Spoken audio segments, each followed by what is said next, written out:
Bonjour et bienvenue dans l'aparté de la rédac, ravie de vous retrouver pour ce nouveau numéro. Nous la suivons depuis quelques années maintenant et je suis ravie de pouvoir l'accueillir ou en tout cas l'entendre à nouveau. Nous sommes en ligne avec Christelle Lazareno-Saez, maman de la petite Colline qui est porteuse d'une maladie génétique extrêmement rare. Bonjour Christelle. Bonjour. Merci beaucoup d'être avec nous. Alors d'abord, tout simplement, comment allez-vous depuis notre première rencontre du côté de Novalaise? Alors ça va bien, on continue à essayer d'accompagner le mieux possible Colline, qui a maintenant 4 ans, qui nous montre tous les jours qu'elle est une championne. Elle continue d'évoluer à son rythme avec sa maladie génétique. Et pour rappel, Colline, elle a un handicap moteur lourd puisqu'elle ne peut pas s'asseoir, elle ne peut pas tenir debout et on ne connaît pas ses capacités cognitives. Donc on l'accompagne vers ce chemin-là. Et donc, elle a beaucoup de rendez-vous par semaine, des stages de rééducation pendant les vacances. Donc, on va bien à ce rythme-là, un petit peu différent, mais toujours avec le sourire de Colline qui nous aide forcément.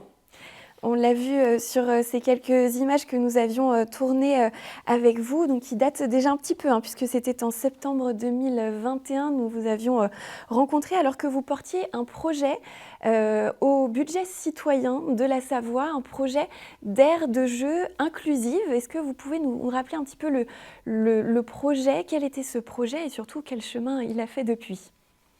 Alors, le projet, à la base, il comportait l'aire de jeu inclusive, effectivement, mais également une plage inclusive. Le côté aire de jeu inclusive, c'était de créer des modules dans une aire de jeu qui soit accessible à tous, que ce soit des enfants porteurs de handicap ou des enfants valides. L'idée étant que l'on crée une rencontre de ces deux mondes qui, malheureusement, sont souvent séparés et surtout un éveil à la différence. Le fait de pouvoir accéder aux modules comme les autres rend tellement heureux ces enfants porteurs de handicap et les autres enfants peuvent rencontrer les enfants porteurs de handicap, échanger. Cet éveil à la bienveillance était vraiment important pour nous. Donc créer ce genre de lieu qui rassemble les personnes et qui font qu'elles se rencontrent et se découvrent, c'était très important.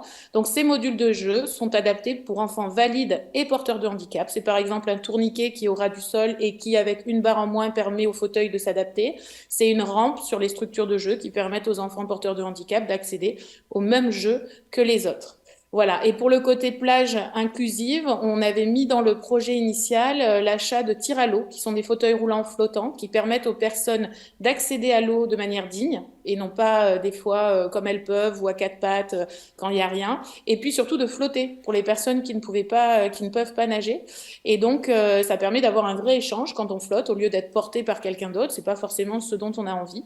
Et donc de rentrer dans l'eau et de flotter. Et donc, voilà le budget citoyen qu'on avait porté à la base en tant que parents de Colline, aidés par la mairie, sans au début trop de conviction. On s'est dit, on essaie, on verra bien. Et en fait, on a eu une espèce de vague de soutien et qui a été assez émouvante, j'avoue, et qui a fait qu'on est arrivé deuxième de ce budget citoyen avec une magnifique enveloppe du département de 50 000 euros pour porter le projet. Et avec l'aide de la mairie, on a pu donc créer cette aire de jeu qui est sortie de terre, cette aire de jeu inclusive où les enfants ont commencé déjà à s'en emparer, à jouer ensemble.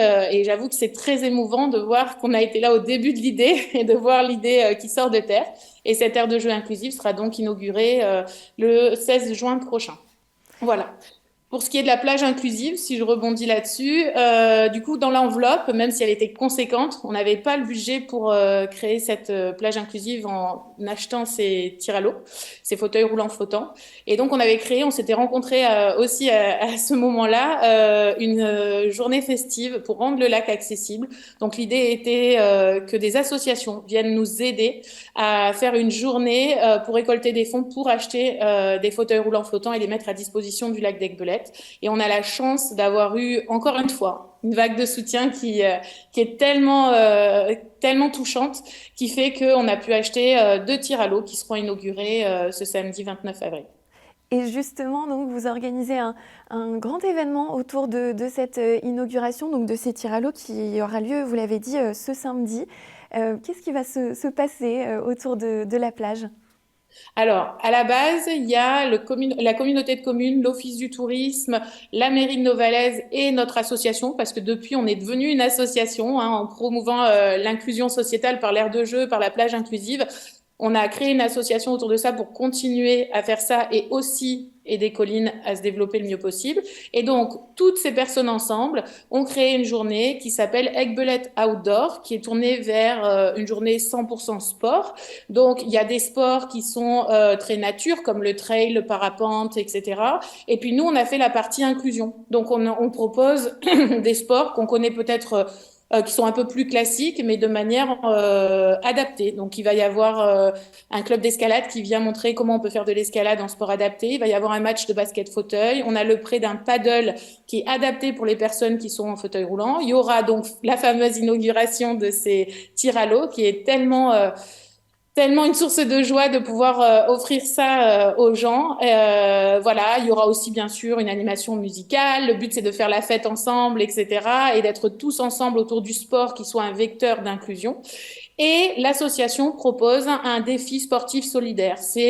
L'idée, c'est de marcher ensemble ou de courir suivant ses capacités, qu'on soit en poussette, en joëlette, en fauteuil roulant, à pied, comme on veut. L'idée, c'est de faire quelques mètres ou des kilomètres pour l'inclusion et pour soutenir l'association. Donc, on propose un défi sportif solidaire. L'entrée est libre à tout l'événement. Il y a juste ce défi sportif solidaire où effectivement on peut s'inscrire pour soutenir l'association. L'inscription peut se faire directement sur la page Hello Asso de l'association pour le sourire de Colline, dépassons le handicap. Et voilà, il y a deux modes. Le mode détente, on vient en famille, on fait quelques mètres. Le but c'est d'être solidaire et de promouvoir l'inclusion. Ou il y a le mode sportif où on peut se challenger entre équipes ou en individuel pour essayer de faire le maximum de kilomètres et remporter des lots. Eh bien, c'est noté. En tout cas, ce sera donc ce samedi 29 avril, près de la plage, sur la plage de Pré-Argent. Tout à C'est bien fait. ça, voilà. Un petit mot encore quand même, vous l'avez dit, hein, mais l'association est aussi là pour pouvoir rendre le quotidien de Colline un petit peu plus doux, si je peux le dire comme ça. Oui. Est-ce que vous avez pu mettre des choses en place pour Colline depuis ces dernières années ? Alors effectivement, donc à la suite de ce budget citoyen, on a créé cette association. Donc deux buts. Le premier, l'inclusion sociétale, comme on a continué à faire des actions comme l'aire de jeu, la plage inclusive, on a plein d'idées. Et le deuxième, c'est d'aider Colline à grandir le plus harmonieusement possible. Donc effectivement, l'association a permis de payer le reste à charge du fauteuil roulant, qui était vraiment conséquent. Donc Colline a pu avoir accès à un fauteuil roulant, ce qui a changé sa vie parce que dans une poussette, elle n'était pas droite, donc elle voyait pas le monde comme tout le monde, là, elle est droite. Pour nous, forcément, c'est plus simple. L'association nous soutient aussi dans des stages de rééducation. On part en France et en Europe. On a fait des stages jusqu'en Pologne pour avoir accès à un robot de marche pédiatrique. Maintenant, il y en a quelques-uns en France. On a pu aussi, avec beaucoup de chance, le faire une fois en France. Mais voilà, on parcourt la France et l'Europe pour essayer d'aller trouver les techniques un peu innovantes pour l'accompagner. Notre idée est vraiment de l'accompagner, de lui proposer le plus de choses possible et elle en fera ce qu'elle voudra. Quelle que soit son évolution, nous serons les plus heureux du monde. Nous, ce qu'on veut juste, c'est lui proposer ce qui pourra l'aider. Donc, effectivement, l'association est un pilier pour aider Colline. Merci beaucoup Christelle d'avoir été avec nous. Je rappelle le nom de l'association, c'est Pour le sourire de Colline, dépassons le handicap. Donc pour retrouver toutes les informations, merci et à bientôt. Merci. Merci à vous également d'avoir suivi cette émission. Je vous laisse en compagnie de vos programmes sur 8 Mont Blanc. À très vite.